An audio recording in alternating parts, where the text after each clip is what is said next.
Buenos días, buenas tardes, buenas noches, queridos estudiantes.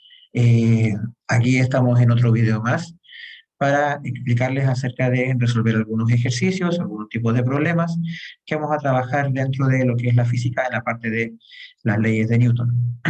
Recordar que las leyes de Newton las describe Newton para representar o describir el movimiento de los cuerpos. Generalmente se trabajan en estas fuerzas para representar todo lo que son el movimiento de los cuerpos o también las deformaciones que experimentan algunos de los cuerpos.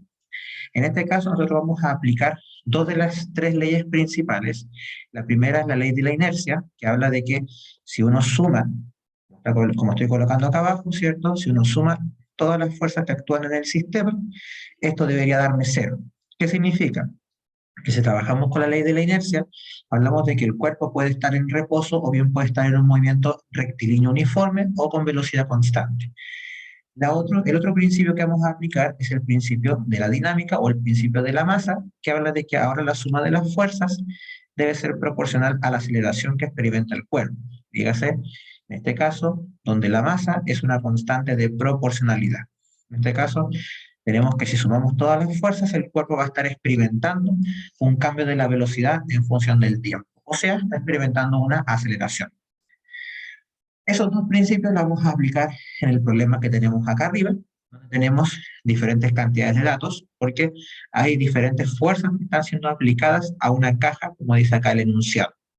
Tenemos que una persona tira de una caja de madera con una masa de 10 kilogramos, está conectado a un resorte, vamos a ver ahora en el dibujo, ¿cierto? Tenemos una constante elástica, tenemos una tensión en la cuerda, perdón, hacemos que se desplace una determinada cantidad de metros, ¿cierto? Y tenemos un coeficiente de roce, por tanto hay una superficie rugosa. Nos están pidiendo que calculemos la aceleración. Entonces, en este caso, el problema es un poco más largo que cualquier problema tradicional, ¿cierto? Donde vamos a aplicar estos dos principios, ¿cierto? Como bien dije, tenemos el principio de inercia, ¿cierto? Que es el que tenemos al lado izquierdo, y el principio de dinámica, o bien el principio de masa, ¿cierto? Que es el segundo principio de Newton. Bien, ¿qué tenemos que pensar y ver en este caso? Tenemos que ver la situación del problema. En este caso, siempre en los problemas a uno le entregan la situación y uno tiene que generalmente tratar de describirlo. Generalmente, dentro de los problemas que por lo menos yo realizo, ¿cierto? Yo les coloco generalmente el dibujo más o menos de este estilo, ¿cierto? Acá tenemos representado, ¿cierto?, la situación en el cual teníamos una caja, ¿cierto?, que la vemos ahí en la imagen, la tenemos conectada a un resorte. También, a su vez, una persona tira de esa caja a través de una cuerda que tiene una tensión, y también hay una superficie rugosa, como bien decía el enunciado. Entonces, ¿qué hay que hacer en este tipo de problemas? Tenemos que identificar las fuerzas que actúan sobre la caja, porque al problema, ¿cierto?, a nosotros nos interesa ver cuáles son las fuerzas que actúan sobre la caja. En este caso, tenemos que fijarnos que en esta caja actúan diferentes fuerzas, como bien dije, ¿cierto? Y tenemos que describirlas dentro del mismo dibujo generalmente. Primero, como tenemos una cuerda, hay una tensión que está involucrada. Esa tensión siempre es dirigida hacia donde está la persona que tira la caja generalmente, o la base de acción de la fuerza. En este caso, tenemos que la tensión va a ser dirigida en esa dirección. Para allá va la tensión, ¿cierto? Si queremos colocar acá, acá tenemos la tensión. Bien, después, como tenemos un resorte y la persona tira de la caja, entonces el resorte se va a estar estirando. Por lo tanto, la fuerza elástica aplicada al resorte va a hacer que también la fuerza elástica sea en esa dirección. Acá tenemos, ¿cierto?, la fuerza elástica, el Fe. Después, como tenemos una superficie rugosa, sabemos que anteriormente vimos que la fuerza de roce, ¿cierto?, es contraria al movimiento que experimenta el cuerpo. Por lo tanto, si la caja se mueve hacia la derecha, entonces la fuerza de roce deberá aplicarse en este caso hacia la izquierda. Como bien aparece ahí en el dibujo. Acá tenemos nuestro FR.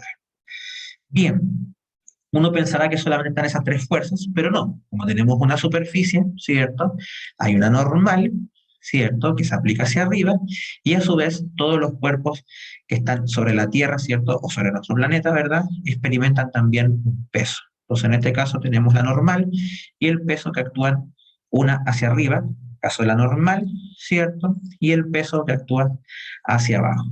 Entonces ahí tenemos las 5 fuerzas que actúan sobre el cuerpo, ¿cierto? En este caso la caja. Pues bien, esa representación la tenemos que llevar ahora a un plano cartesiano. ¿Para qué? Para ordenar mejor las fuerzas y así verlas en mejor, cierto, profundidad o verlas de mejor manera para que así puedan, cierto, trabajar bien y aplicar bien los principios de Newton. Ese mismo dibujo que yo les acabo de hacer, cierto, lo vamos a encontrar, si vamos a bajar un poquito acá, vemos que ahí están representadas, ¿cierto?, las 5 fuerzas. Tensión, fuerza elástica hacia el lado derecho, fuerzas de roce hacia el lado izquierdo, normal hacia arriba, peso hacia abajo. Esas 5 fuerzas, como les había comentado, las vamos a representar en un plano cartesiano que se llama diagrama de cuerpo libre. Vamos a colocar cada fuerza con un origen en común, que es el origen de coordenadas, ¿cierto?, que es la intersección donde están los dos ejes, tanto el eje X como el eje Y. Entonces, en este caso, todas las fuerzas tienen un origen, porque son vectores, ¿cierto? Y las vamos a colocar con un origen en común. En este caso, vamos a representarlo, ¿cierto?, de la siguiente manera. Vamos a bajar aquí adelante, ¿cierto? Acá tenemos, ¿verdad?, nuestro diagrama de cuerpo libre, donde la fuerza elástica y la tensión apuntan hacia la derecha, ¿cierto? La fuerza de roce apunta hacia la izquierda, la normal y el peso al lado contrario, ¿cierto?, del eje vertical, del eje. Pues bien, ahora, para aplicar los principios, uno tiene que fijarse en cuál de los dos ejes coordenados, ¿cierto? Porque estamos trabajando con movimientos rectilíneos, en cuál de los dos ejes coordenados se mueve el cuerpo que estamos estudiando, las fuerzas que están aplicadas.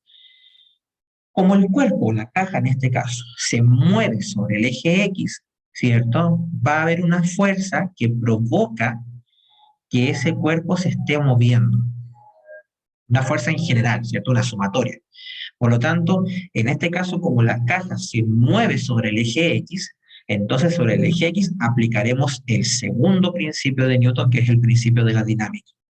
En cambio, la normal y el peso, que están en el eje vertical, ¿cierto?, no provocan que el cuerpo se mueva porque el cuerpo no se mueve de arriba hacia abajo, sino que el cuerpo se mueve hacia la derecha. Por lo tanto, la normal y el peso no provocan que el cuerpo se mueva y por lo tanto estamos hablando de que en ese punto se aplicará el principio de inercia.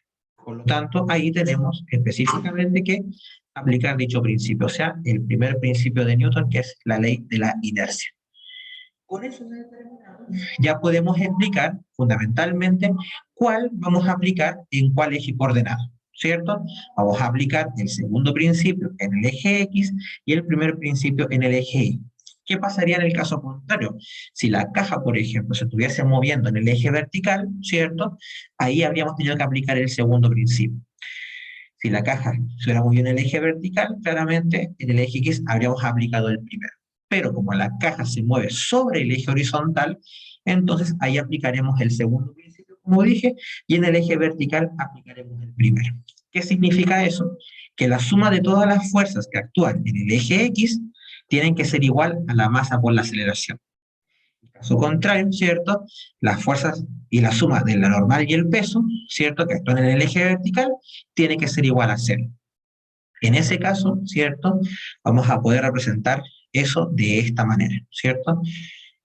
Todas las fuerzas que están en el eje X, en este caso, son igual a la masa por la aceleración, o sea, la suma de las tres fuerzas en este caso, la suma algebraica, y las del eje Y, ¿cierto?, es igual a cero. O sea, algo como esto que tenemos acá, ¿cierto? Las del eje X, ¿cierto? La fuerza elástica y la tensión que apuntaron hacia la derecha, ¿cierto?, tienen que ser positivas, y la fuerza de roce que apunta al lado izquierdo, ¿verdad?, es negativa. Entonces le colocamos el signo menos. Esa suma de esas tres fuerzas tiene que ser igual a la masa por la aceleración. La normal y el peso, la normal va hacia arriba, es positiva, el peso va hacia abajo, es negativo, y la suma algebraica de estos dos tiene que ser igual a cero, porque como dije anteriormente, las fuerzas, la normal y el peso, perdón, actúan en el eje vertical y no provocan que la caja se esté moviendo. Las únicas que provocan que la caja se mueva son las que actúan, en este caso, en el eje horizontal, o sea, la fuerza elástica, la tensión y la fuerza de roce. Con eso ya podemos llegar a aplicar recién los datos que tenemos en el problema, ¿cierto? Los datos los colocamos de esta manera, como está acá, ¿cierto? La masa, tensión, coeficiente de roce, la constante elástica y el desplazamiento. Entonces, aplicamos específicamente, ¿cierto?, la expresión del eje X, porque ahí está la aceleración que estamos buscando, ¿cierto? Y en este caso, ¿cierto?, vamos a ir aplicando las expresiones. ¿Por qué vamos a ir aplicando las expresiones? Porque en el problema, si vemos recién los datos, no tenemos ni la fuerza elástica ni la fuerza de roce. Acá nos dan el coeficiente y la constante elástica, pero no nos dan la fuerza elástica como tal, ni la fuerza de roce como tal. Por lo tanto, hay que valernos de las expresiones equivalentes de la fuerza elástica y la fuerza de roce, siendo la fuerza elástica igual a la constante por el desplazamiento, ¿cierto? La constante elástica, ¿verdad? Y la fuerza de roce, el coeficiente por la normal, ¿cierto? Porque como dijimos anteriormente, la fuerza de roce siempre es proporcional, perdón, a la normal, porque ambas dependen de una superficie de apoyo. Ahora, la normal nosotros no la tenemos como tal, pero si vamos a la ecuación del eje Y, nosotros de la ecuación del eje Y que tenemos acá arriba, nosotros podemos determinar, ¿verdad?, que la normal es igual al peso, si despejamos la normal, ¿cierto? El peso está restando, pasa sumando, ¿verdad? Y el peso, anteriormente en otro video, vimos que el peso es la masa por la gravedad. Entonces ahí podemos reemplazar, ¿cierto?, que la normal es igual a la masa por la gravedad, que anteriormente en otro video, ¿cierto?, yo les había explicado un poco que eso se debía a las leyes de Newton. Pues bien, ahí estamos aplicando específicamente esa relación para la fuerza de roce. Entonces, en este caso, si seguimos bajando, aquí aparece, ¿cierto?, lo que yo les explicaba recién, ¿verdad? Y hacemos el reemplazo correspondiente. ¿Qué pasa en este caso? Ahora que ya tenemos todo, la aceleración tenemos que despejarla, ¿cierto? La masa que estamos utilizando pasa dividiendo, y ahí simplemente tendremos que reemplazar lo que nos entregó el problema. En este caso, la constante elástica era 25 newton por metro, el desplazamiento era 8 metros, se multiplican, eso da 200. Después tensión era 300, lo entregaba el enunciado, ¿cierto? El coeficiente era 0,3, la masa es 10 y la gravedad en estos casos, y por una cosa de conveniencia, nosotros utilizamos el G igual 10. Ahora, si alguno quisiera utilizar G igual 9,8, que es el dato real de la gravedad de la Tierra, lo puede utilizar. Pero generalmente en las pruebas estandarizadas se utiliza G igual 10. Entonces, es como una cosa más para hacerlo más fácil y más sencillo para evitar los cálculos tan engorrosos. Entonces, generalmente uno usa G igual 10 y uno después al final se acostumbra. De hecho, mucha gente cree que el G de la Tierra vale 10, pero no es así. ¿Ya? Eso más que nada por una conveniencia. 0,3 por 10 y por 10, eso da 30, y bueno, en la masa de abajo tenemos 10. Entonces así, ¿cierto?, llegamos a que la aceleración, ¿cierto?, del problema es de 47 metros por segundo al cuadrado, porque la operación de arriba, 200 más 300 son 500, y más 30 son 470, ¿cierto?, y abajo tenemos 10, una división por 10 también es más sencilla, entonces tenemos que la aceleración de la caja es de 47 metros por segundo al cuadrado. Ahora, ahí tenemos el problema resuelto. ¿De qué depende que utilicemos una fuerza u otra? Depende de cómo sea la situación del problema. De hecho, más adelante se los detallo, ¿cierto? Tenemos que las ecuaciones de movimiento, que son las ecuaciones que nosotros formamos, tanto la del X como la del Y, dependen de la cantidad de fuerzas. ¿Cuáles son las ecuaciones de movimiento? Estas que están acá. Las del eje X, ¿cierto? Las voy a encerrar para que las vean bien. Esa ecuación y esta ecuación se llaman ecuaciones de movimiento, que son las que salen a partir de la representación o de la aplicación, mejor dicho, ya de los principios de Newton que estamos aplicando. ¿Ya? Con esas ecuaciones va a depender netamente si aparece un resorte, habrá que colocar una fuerza elástica, si hay una superficie rugosa, habrá que colocar la fuerza de roce y así. ¿Ya? Si la superficie es lisa, obviamente sacaré la fuerza de roce de ahí y no habrá ningún problema.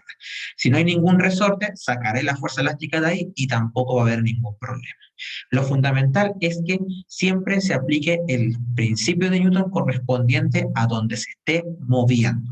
Como dije, si el cuerpo se mueve en el eje horizontal, aplicaremos el segundo principio, y si se mueve en el y si la fuerza, y si no se mueve, perdón, en el eje vertical, aplicaremos el primero. ¿Ya? Entonces ahí tenemos, ¿cierto?, cómo hacer este tipo de problemas. Como bien dije, ¿cierto?, va a depender netamente de cómo sea la situación del problema que estemos trabajando. Bien, así que espero les haya servido este problema para que puedan entender mejor. Recuerden dejar algún comentario si tienen alguna duda, ¿cierto? Está el Instagram de Mundo Física también para que puedan consultar y así puedan resolver también cualquier duda que ustedes eh, cualquier duda, perdón, que ustedes tengan, ¿cierto? Así que eso, chiquillos, que tengan un buen día, ¿ya? Dejen algún like, ¿cierto? Para apoyar estos videos que estoy subiendo, ¿cierto? Para que ustedes puedan entender también y comprender un poquito mejor y complementarlo también con lo que vemos obviamente en las clases. Así que eso, chiquillos, que estén bien y nos vemos en otra oportunidad. Hasta la próxima.